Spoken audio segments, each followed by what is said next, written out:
Hey guys. So I was looking over the discussion post on how to find sources using the UNM databases, and I noticed that there was some people that were really confused, and I've been getting a lot of emails. And so I figured I could just walk you guys through it, especially since you do have your rough drafts due this week. And again, keep in mind, these are rough drafts. So don't panic if you're like, I don't have all my sources yet. I still need to order things. Don't panic. You're going to have, all of spring break to do the final. So, yeah, don't panic. But I'm going to walk you guys through how to best get access to the UNM database, how to use it, and hopefully this will help and clear things up and allow you to order materials quicker. So the first thing I like to do is go to the UNM page, unm.edu, and then on the search bar here, I usually like to type in Zimmerman, since you aren't going to use the Zimmerman library database. Click on the first link, and you should get a page like this. Now, some people will get a page that looks more like this with a search bar here.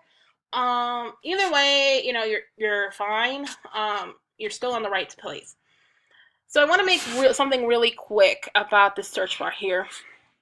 That only searches for materials that UNM has on hand. So that means, articles, books, things like that they have readily available. I'm not saying that it's not a bad place to start looking for research materials. However, you may not find as much material if you just use that one source. Um, so if you have this here that says useful databases, you'll see that it comes with some already preloaded links, if you will, on some really popular database sources that students all across several different disciplines can use. So, for example, Academic Search Complete, that's a really good source that gives you academic articles in the humanities and sciences. JSTOR is also a really good one. JSTOR is really a lot more humanities, I want to say, than sciences. Um, I only want to say that because I use JSTOR a lot and I'm in the humanities.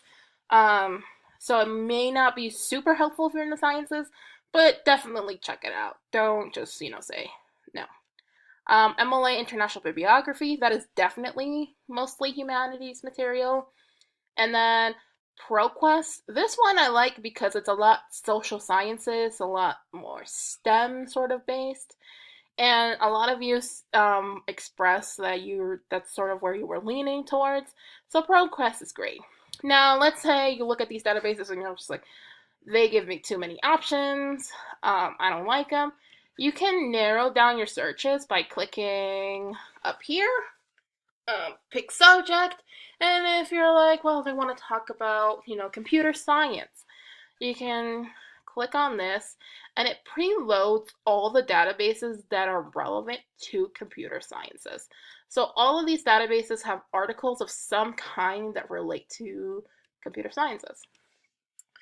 So you can do that if you're just like, I don't want to do this. But if you're doing this first and you're not finding a lot of things, maybe the subject is too broad, maybe you're just not having luck for whatever reason, you can always go here. So with ProQuest, I like ProQuest for students because it really gives you a lot of up-to-date articles. So I'm going to click on that one first. So, oh, okay. So I'm not on campus right now. So you want to be on campus or something like that in order to connect to UNM. And if you can't get to campus, type in the university. We're gonna try this together. Yep, log in. You're gonna log in using your credentials. Um, and then you'll get into this place. So just keep in mind that if you are off campus when you're trying to use the databases, you may have to log in. And if for some reason, and I know this because this happens to coworkers of mine, if you're finding that you can't log in for whatever reason, make sure to call Zimmerman right away, because as it turns out, there's actually some software that sometimes students will use and preload onto their computers that will actually prevent them from logging in. If you're someone who's, you've had to upload or download certain stuff for school already and you're finding it difficult, give Zimmerman a call, the UNM library, and they will walk you through it. So here we are. Okay, that was just a quick sidebar. So back to this. So let's say you want to talk about deaf children. Like that's your topic, okay? So we type in deaf children, and what I like about this is that it pre-fills some popular subjects that people have looked for already. So if you want to talk about abuse of deaf children, you want to talk about, maybe inheritance of deafness, things like that. Blind and deafness. So I'm just looking for deaf children, and you can do this too. You can add an and education. Let's say you want to talk about the education status of deaf children. So you do a quick search, and we're waiting, and we're here. Now, with this, you will get a lot of sources, as you can see over here, which I can't highlight, but it's over here. Obviously, you're not going to go looking through all 200,000 sources of these because that would just be insane. So you can start narrowing your sources down. And what I like about a lot of these databases is that they have this thing over here on the sidebar that lets you do that. So let's say you just want to look for the full text stuff. So the things that are readily available. Awesome. Cut us down. Oh, I don't know what that is. Cut us down to a lot. Now let's say that, you look at more options over here and you're looking for scholarly journals, so include that. Maybe newspapers. You don't want dissertations or theses. I highly recommend not using these because you want peer-reviewed articles. I'm not saying that dissertations or theses are not peer-reviewed because obviously they've been through a committee, but they're not published work. They're just, PhD student somewhere decided to throw his stuff up here for other people to look at. It's not really useful for you, so don't do that. Maybe you want to include some historical stuff on this, so you can say include. Maybe you're just like, no. I'm just gonna say no. No. No.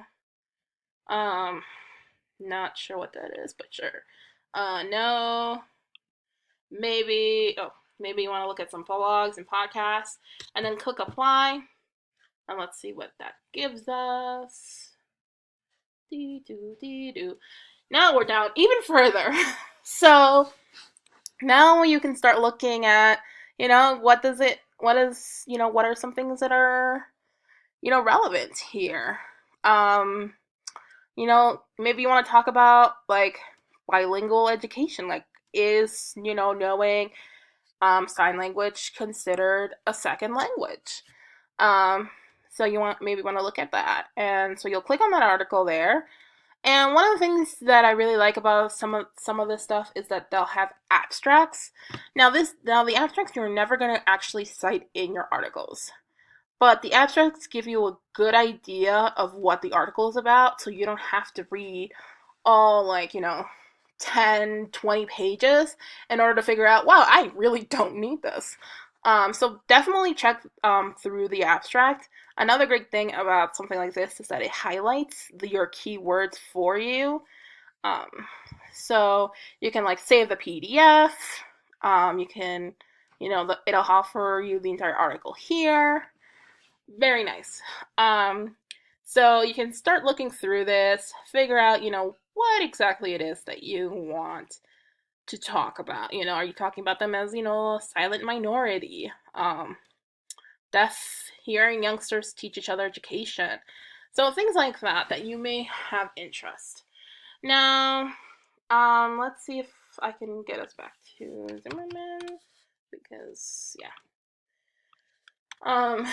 So let's say you're looking through academic search complete, and you're trying to look for research on video game violence. And see what they have over here. So this, teaching us fear, these kind of things. Now, what I want to point to is this over here. So maybe, you're reading this abstract and you're like, wow, this journal article would be great to use, but there's no like obvious link to the PDF. What you can do is you can click over here at Find at UNM, click, and what it's going to do is it's going to look throughout,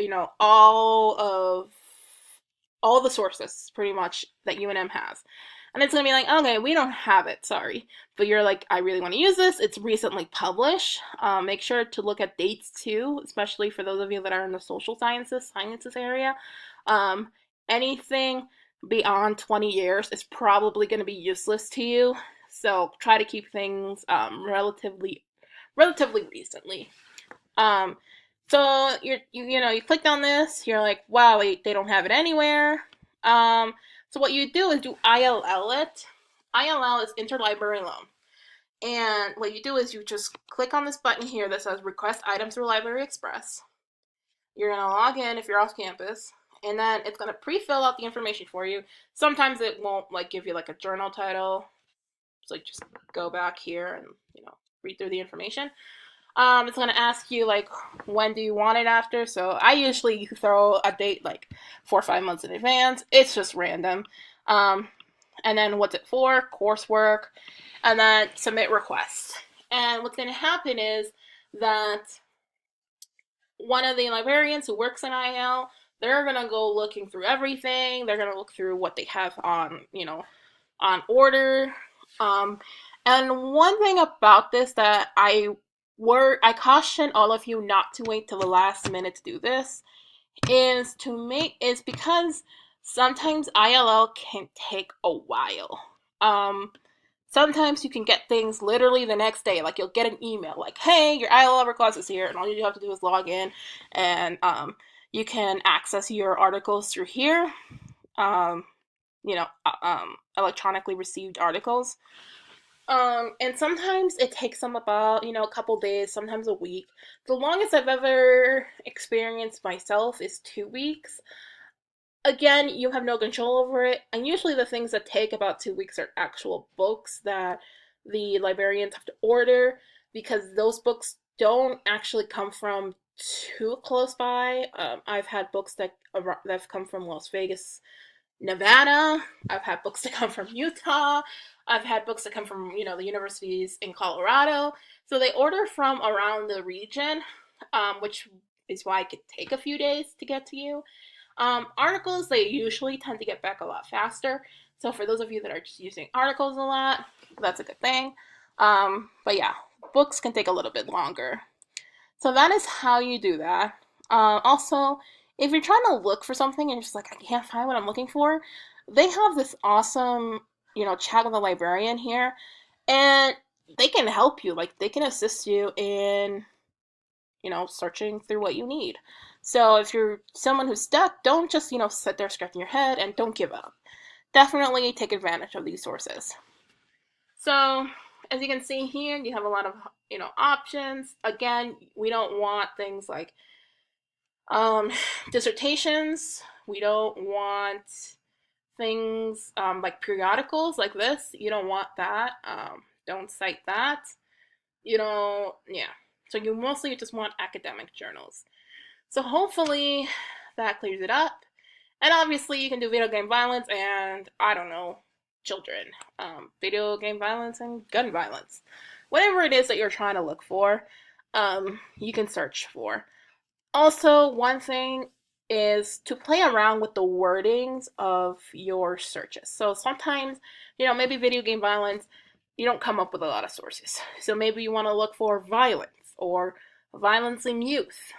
Play around with words that kind of get to the same idea that you're trying to argue about, but may not exactly be the terminology you're using.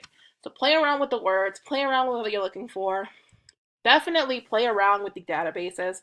You don't have to look through all of them, but definitely think about searching through subject. Hopefully this helps. If you have any questions, email me. All right, bye now.